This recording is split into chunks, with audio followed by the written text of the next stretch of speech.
नमस्कार, स्वागत है आपका। आप देख रहे हैं न्यूज नेशन। मैं हूं आपके साथ संजय यादव। आप देख रहे हैं किसी भी खबर का संपूर्ण विश्लेषण करने वाला शो लाई डिटेक्टर टेस्ट, जिसमें आज हम बात करेंगे हिंदू धार्मिक मान्यताओं के लिहाज से अगले एक पखवाड़े यानी कि पितृपक्ष के दौरान पूर्वजों को श्रद्धापूर्वक याद किया जाएगा। लेकिन इसी बीच दो बड़ी खगोलीय घटनाएं भी घटने वाली हैं। दरअसल पितृपक्ष के दौरान चंद्र ग्रहण के साथ ही सूर्य ग्रहण भी लगने वाला है और ऐसा कई सालों के बाद हो रहा है। जाहिर है मन में आशंकाएं हैं, सवाल हैं, यहाँ तक कि दुनिया के वजूद को लेकर भी सवाल खड़े हो रहे हैं। लेकिन इन सब के पीछे सच्चाई क्या है?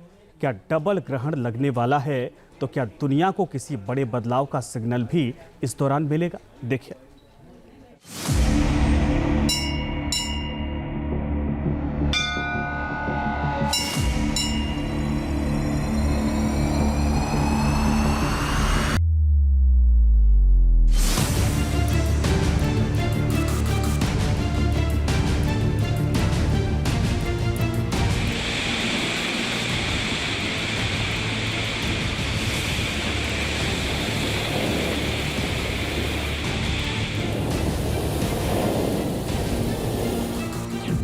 एक पखवाड़ा, दो ग्रहण और प्रलयम।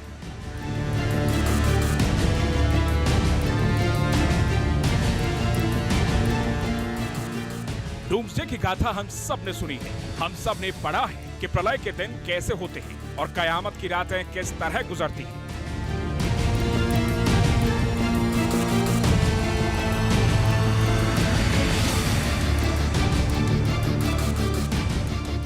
दरअसल जब भी इनकी बातें होती हैं, दुनिया के अस्तित्व को लेकर काउंटडाउन शुरू होने लगता है। ऐसा लगता है मानो हमारे दिल और दिमाग में पृथ्वी के आखिरी क्षणों की टिक टिक सुनाई दे रही है। कैलेंडर तेजी से फड़फड़ा रही है।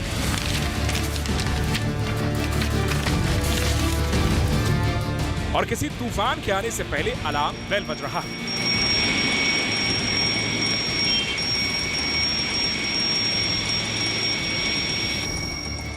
हम ऐसा क्यों कह रहे हैं? क्या इसके पीछे कोई हकीकत है या इंसानी आशंकाओं से जुड़ा एक मनोविज्ञान है जो हमें हर पल डराता है?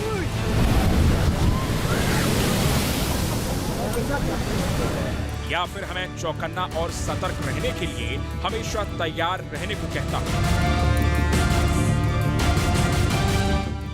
आज इन तमाम बातों का जिक्र करने की वजह के दो अद्भुत खगोलीय घटनाएं जिसकी शुरुआत अब से कुछ घंटों बाद होने वाली है। और इसके दायरे में कोई एक या दो मुल्क नहीं आने वाला है, बल्कि पूरी की पूरी दुनिया होगी।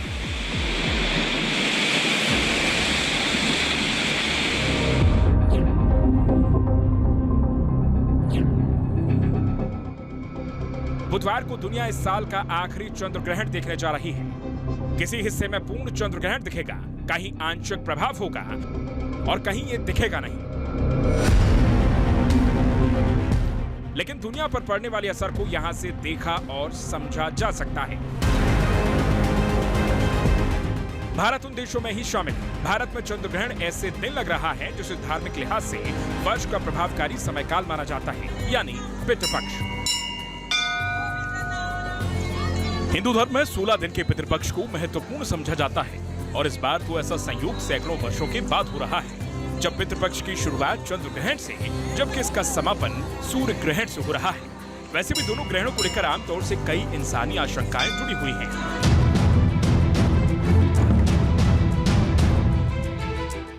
ऐसी धारणा है कि इन दो खगोलीय घटनाओं का दुनिया और इंसानी मन मस्तिष्क पर गहरा असर पड़ता है। जाहिर है ऐसे में जब चंद्र ग्रहण और सूर्य ग्रहण पितृपक्ष के दौरान ही सामने आ जाएं, तो फिर सवाल उठना लाजमी है कि आखिर दुनिया को अगले 15 से 16 दिनों तक कैसे हालात का सामना करना पड़ सकता है। पितृपक्ष में चंद्र ग्रहण और सूर्य ग्रहण का जनजीवन और जलवायु दोनों पर असर पड़ सकता है। चूंकि ग्रहण काल में प्लैनेटरी पोजीशन में बदलाव दिखता है, इसलिए दुनिया को जंग, महामारी, जल प्लावन, भूस्खलन, राजनीतिक उथल पुथल जैसी गैर मुनासिब परिस्थितियों से गुजरना पड़ सकता है। जिन देशों में यह ग्रहण लग रहा है उनके ऊपर काफी असर पड़ेगा। भूकंप आ सकता है, भूस्खलन हो सकता है, जलीय प्लावन हो सकता है और कहीं अतिवृष्टि, कहीं अति सूखा पड़ने की संभावना बनेगी। राजनीतिक उथल पुथल होगा और अंतर्राष्ट्रीय स्तर पर अनेक प्रकार के प्रभाव पड़ेंगे जो जीवन को प्रभावित करेगा।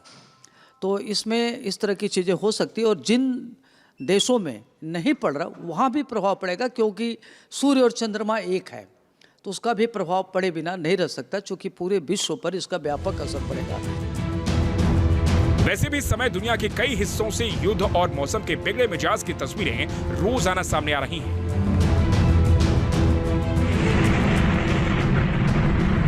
चाहे वो रूस यूक्रेन की 935 दिनों से चल रही जंग हो, या मिडिल ईस्ट में तीसरे विश्व युद्ध जैसी धमाक, या दूसरी तरफ कुदरत ने बाढ़ बारिश तूफान से कोहराम मचा रखा हो।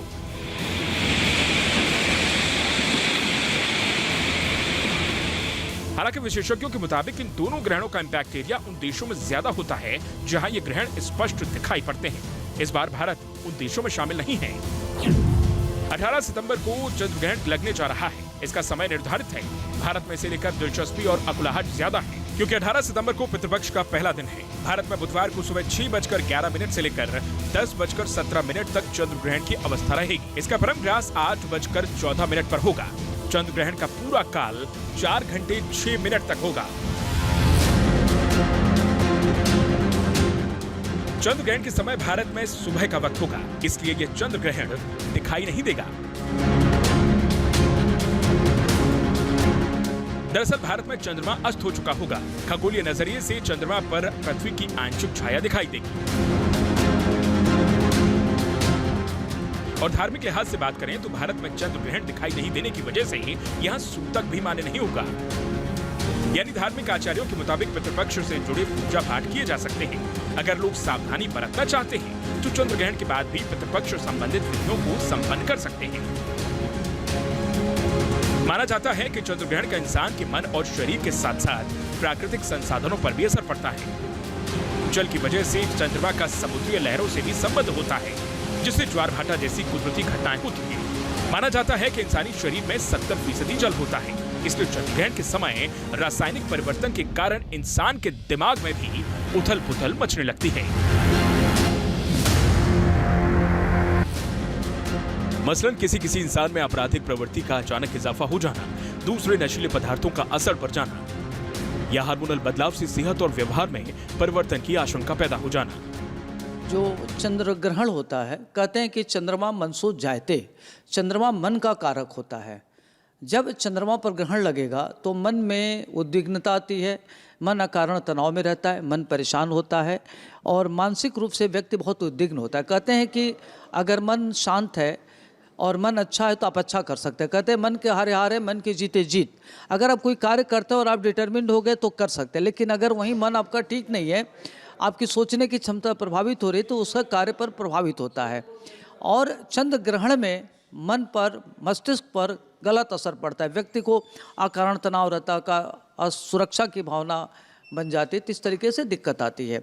अगर चंद्र ग्रहण का प्रभाव ऐसा होता है तो आप ये भी जान लीजिए कि आखिर चंद्र ग्रहण होता क्या है। विज्ञान की ओर से यह स्थापित सत्य है कि चंद्र ग्रहण एक खगोलीय घटना है। इसे ग्राफिक्स के जरिए देखिए। पृथ्वी सूर्य का चक्कर लगाती है, चंद्रमा धरती के चारों तरफ घूमता है और इस दौरान जब धरती सूर्य और चंद्रमा के बीच आ जाती है तब सूर्य की रोशनी चंद्रमा तक नहीं पहुंचती है। वही स्थिति आपको दिखा रहे हैं, यानी सिर्फ धरती की छाया ही चंद्रमा तक पड़ती है। इस खगोलीय घटना को ही चंद्र ग्रहण कहा जाता है।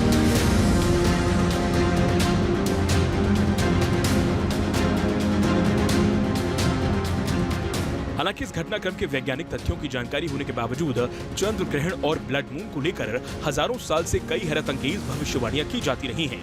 देखा गया है कि ज्यादातर चंद्र ग्रहण के समय धरती के वायुमंडलीय क्षेत्र से सूर्य का प्रकाश पहुंचता है तो चंद्रमा ब्लड मून में तब्दील होता दिखाई देने लगता है और इसे भी दुनिया में बड़ी बदलाव का सिग्नल समझा जा सकता है।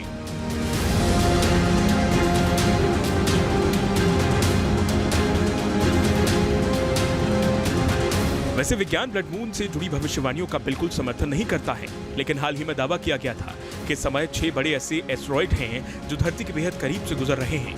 इनमें से एक तो 2.5 मील चौड़ा है। धरती के चक्कर लगाने की वजह से इसे मिनी मून भी कहा जा रहा है।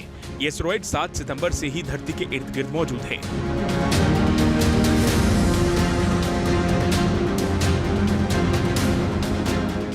जो अगले 77 दिनों तक धरती का चक्कर लगाता रहेगा, लेकिन 25 नवंबर के बाद धरती के प्रभाव क्षेत्र से बाहर निकलकर सूर्य के ऑर्बिट में वापस चला जाएगा।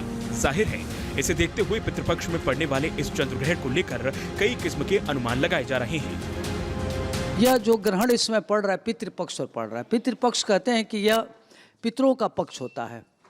खास तौर से पितर जो है, इनको यमराज जो जीवात्मा है, इनको मृत्यु लोक में छोड़ देती है और अपने घरों पर आते हैं। तो एक तो जब पितृपक्ष में इस तरह की घटनाएं होती हैं तो देखा गया कि कई सौ वर्षों बाद इस तरह का आया है। ये अंतर्राष्ट्रीय स्तर पर इसका प्रभाव बहुत अच्छा नहीं पड़ेगा। जहाँ सूर्य ग्रहण है, चंद्र ग्रहण है, तो उसमें क्या होता है कि जल जीवन जलवायु पर प्रभाव पड़ेगा, जलीय दुर्घटना होगी, जलवायु से संबंधित तमाम तरह की विषाक्त चीज़ें हो सकती है, प्रदूषण फैलेगा और जल जीवन पर भी इसका असर पड़ेगा और हो सकता है कि नए प्रकार की कोई विषाणु जनित बीमारी फैले। 2024 का यह आखिरी चंद्र ग्रहण बेहद खास बताया जा रहा है। चंद्र ग्रहण पूर्णिमा के दिन होता है, तो इस बार पूर्णिमा भी विशेष है और आम लोगों को चंद्रमा सामान्य से ज्यादा बड़ा नजर आ सकता है। यही वजह है कि चंद्र ग्रहण के समय चंद्रमा को सुपर मून या फिर हार्वेस्ट मून कहा जाएगा। भारत में पितृपक्ष की चंद्र ग्रहण से शुरुआत और सूर्य ग्रहण के समापन ने भी लोगों में दिलचस्पी जगा दी है। अंतिम श्राद्ध के दिन सूर्य ग्रहण लगने वाला है। 2 अक्टूबर को भारतीय समय के मुताबिक सूर्य ग्रहण रात 9:13 से लेकर 3 अक्टूबर के तड़के 3:17 तक लगा रहेगा। रात होने की वजह से भारत में सूर्य ग्रहण दिखाई नहीं देगा, जबकि दक्षिण अमेरिका, प्रशांत महासागर के अलावा पेरू और चिली जैसे लैटिन देशों में लोग इसे देख सकते हैं।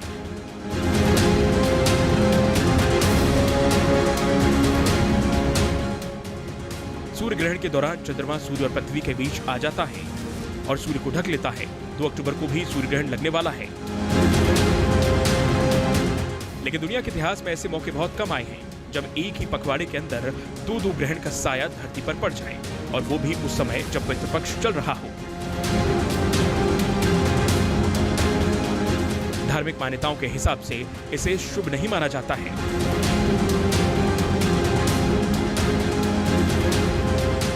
और कहा जाता है कि दुनिया में इसके नतीजे दिखाई देंगे, लेकिन विज्ञान इन आशंकाओं को हमेशा चुनौती देता आया है। Team news nation. News nation अब व्हाट्सएप पर खबरों के ताजा अपडेट के लिए न्यूज़ नेशन के इस QR कोड को स्कैन करें।